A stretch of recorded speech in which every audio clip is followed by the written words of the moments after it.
up, y'all? MJ Fader here with another review of Better Call Saul Season 5 and the best episode so far, Episode 3. The guy for this. And in this episode, Jimmy finds his business in some uncharted territory. Kim is faced with a problem that only she can solve, and Nacho is still trying to figure out how he can get him and his father out the clutches of Gus. And Mike is still spiraling out of control, from killing the German guy back in season 4. It starts out with the camera just focuses on a little small ant that's coming out the crack on the sidewalk, and then it walks up to the little ice cream cone that Saul had to drop from the previous episode. They get in the car with Nacho, and then it shows the ant just crawling all up on the ice cream cone all the way to the top, and then eventually more ants come out of the sidewalk, and then it pans out. Ice cream cone is pretty much covered up with a whole bunch of ants and people just walking by and not even paying attention to it really. And I thought it was pretty interesting, because it's always that kind of visionary in each episode where they show item and the item has some kind of significance to it, and then towards the end of the show you find out what importance it is, or sometimes it's not really that much really important about it. It's just, I don't know, it's just something unique about it, how they use the camera and placement, And so we find out where Nacho is taking Jimmy, and he takes him to this little car shop where Lado is waiting for him, and he explained to Jimmy how he wants to be the lawyer for Domingo, who got caught up with the police from having all the drugs on from last episode, and they want Jimmy to go and make up this story for Domingo to tell to the police when they come and talk to him, interrogate him, letting him go free. And I like how Jimmy, he's trying to talk his way up out of it, trying to say his expenses have gone up since the last time he's met with Nacho, and then we get Mike, and he's sitting at a bar, throwing back shots and getting blackout drunk, and he sees a picture from I forgot the name of the building.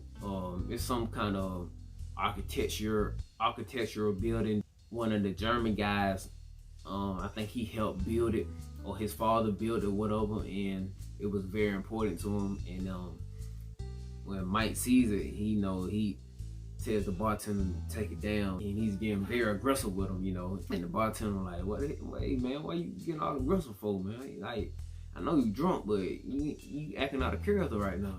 And Mike is just infuriated because he knows that he had to kill the guy whose father built the building, and he doesn't like to see it because it keeps reminding him of the guy. So he keeps telling the bartender to take it down, and you can just tell that he's still shook about having to kill the guy, because if he hadn't killed him, Gus probably would have killed him and the German guy also. So Mike ended up leaving the bar because he couldn't drive, and he ended up walking home. And then you see these guys standing sitting outside like late at night, maybe probably like 12 o'clock, 1 o'clock in the morning, and Mike walks by them, and they see an older guy, and them they figured he's an easy target to get some money off of him. So it's about 5 or 6 guys, I think, and they end up hopping the fence and trying to get him to give up his money and whatever. They ask, hey Gramps, how much money you got on you? You spend me $20? Then Mike turn around like, I got more than $20 on me. You know what I'm saying? Like you ain't finna get no money off me, man. I don't care how many it is, y'all. Like, oh snap, look at Mike. Mike is probably the toughest guys on the show, you know what I'm saying? He really ain't scared of nothing. He don't back down. The only thing he's afraid of is losing his granddaughter and his daughter-in-law, That's the only thing that really puts some fear in him, really. Other than that, he's the biggest badass in the whole show. After Mike says that, he started walk back off, then I was like, nah man, forget all that. So he goes and turn Mike around and he punched him one good time. Then he started to swing again. Mike caught him, threw him on the ground, and twisted his arm. He twisted his arm back, and you could just and why he hold him down. Mike was like, all right, any one of y'all want some more? Any one of y'all want some? And then they're like, nah, we ain't messing with you on Gramps. And then Mike snapped the dude's arm back, and he just tears his cartilage in his shoulder and all that. And then he just step on him and walk off. Man, Mike one of the coolest dudes in the whole show, man. That's the only time we see Mike, you know. He just had that one little scene, really. But you could tell that Mike is getting ready to really transition from that guy that's kind of, you know, conscious of not wanting to really hurt anybody. He hates to the fact that he has to put down the life of a human being, you know, and he really just want to just do his job and just earn some money for his family and just do that, bro. But do it clean and not have anybody hurt. You can see him slowly transitioning and just really snapping into the cold-hearted killer, which is in Breaking Bad. Then we get Nacho and his father talking about selling the shop and actually retiring. Nacho's father is telling him that I guess a family member or a cousin, whatever, had offered him some money, way more than the shop is worth. And Nacho was talking about, hey, I think it's a good deal, Pops. You know, you should go ahead and do it. And so you won't have to work no more. And, you know, you don't want to be working in a car shop for 11 hours a day all your life, you know. And his Pops like, I see what you're talking about, but it just don't. It seems too good to be true. And then his Pops finally put it together that, you know what? I think you the one who gave so-and-so the money to offer me the money for the shop so I can run away, pretty much. That's pretty much what Nacho want him to do. He want him and his father to run away somewhere so they can get away from the cartel and Gus and all that. The father was like, go ahead and try to deny it, cause I know it's true, man. I know you gave him the money to get me to run away. And his father getting mad because his father like, man, forget all that. I'm not running away. These folks ain't finna scare me off. I already told you what you need to do. His father told him he need to go to the police and just own up to what he's done, you know. The look on Nacho's face, I don't really know if he's more scared of going to prison or more what Gus would do to him and his father. But I believe it might be both though. Yeah, you know what I'm saying? Like, I feel like it could be both. Cause I mean, if he ain't no snitching on him and, you know, going to prison and dropping the ball on all on him, he still gonna get got, and his father gonna get got too. So, and then we get Kim, and Kim had probably one of the best scenes in the whole show, in the whole episode. And she actually get her car pulled when she had to go talk to this guy that has this who has this house built on this land where our client Mercer Verde is trying to build another bank. His house is like right there in the middle, and everything else is just land ready to be worked on. He got his whole house just gated up. She goes to talk to him. He comes out to the gate and he tells her to stop and just stand right there in the front. And then he pulls out a chair and just sit down and let her talk. Like, this is far you gonna go. So tell me what you want me to hear. She goes and tell him about how his house has been here for hundreds of years, and the guy that owned the land bought out his property or whatever. Bought out the property for like real cheap. And pretty much he has to either settle on a deal from them or just get the hell on, you know what I'm saying? Like, he can't stay there. He has to pretty much go. And she's just trying to persuade him to take the deal and find somewhere else to live. And he's like, man, forget all that. But y'all don't really care about people, man. Y'all just want to out there and get money and F everybody else, you know. And then Kim tries to say, well, I understand, and if that's your choice, whatever, and okay.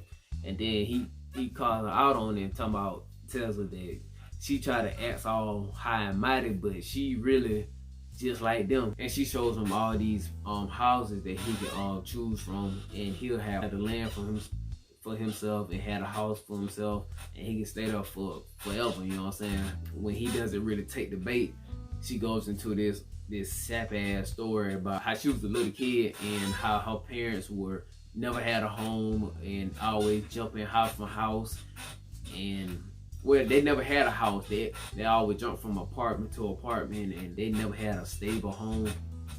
And talk about how she was always pretty much struggling to get a life, and she's trying to sway his heart to feel how, to make it seem like she feel how he feel, you know what I'm saying? Like, cause he doesn't want to give up his home. He feel like his home is sacred. His family been there for so long, you know what I'm saying? She's trying to feel equal with him, you know what I'm saying? He just sit back and just listen to everything she's saying and just look at him like, you know, you'll say anything you can to get what you want. And then just goes back to the house and just shut the door and lock it. I'm like, man, bro. I thought, and I just loved it, man. And cause you can tell that you could tell that she was with the BS, you know what I'm saying? And he could tell it too. And I love that because you can tell that she's becoming just like Jimmy unconsciously. She probably didn't even think about it, bro. She's in the moment and just started, you know, trying to scam this guy, you know, trying to con him. And she didn't even notice it until he pointed it out. And then she was like, damn, I'm acting just like Jimmy now. And I just love it, bro, because I want to see how far like Jimmy is she gonna go, because she's not in Breaking Bad neither. So it's interesting how far that story gonna go, you know. And then we got one of the best moments of the whole show, where everybody was waiting for, who's a fan of the show and fan of Breaking Bad, which is the appearance of Hank Schrader by Dean Morris from Steve Gomez also. And I forgot who played Steve Gomez. But anyway, really Hank is like one of the fan favorites of Breaking Bad. And Hank and Steve Gomez are DEA agents. And Hank is pretty much like the guy who has the persona of the tough and funny good guy, you know what I'm saying? He's always cracking jokes and cracking wise with people. He's loved by everybody. And he also sees through all the BS with people, you know. He compete game, you know what I'm saying? He compete when people trying to get one over, you know what I'm saying? He always has the intuition. Steve Gomez just like, he's a real good partner for, I guess they went through training together and all that, and he's always got his back with him, and he's always there with him. It was really great seeing them again, you know what I'm saying? And I feel like it would have been better if AMC didn't show that they were gonna actually be somewhere in the season, you know what I'm saying? I think if they just would have kept both of them a secret until episode 3, and they, you know, then they appeared out of nowhere, and then like, I thought that would have been way more a great reveal, and it also would have made the show even better, because like, oh man, I didn't know they were gonna go this route, you know what I'm saying? And I thought it would have been much better. I really don't have any negative for the show, you know. I think everything's pretty good. You know.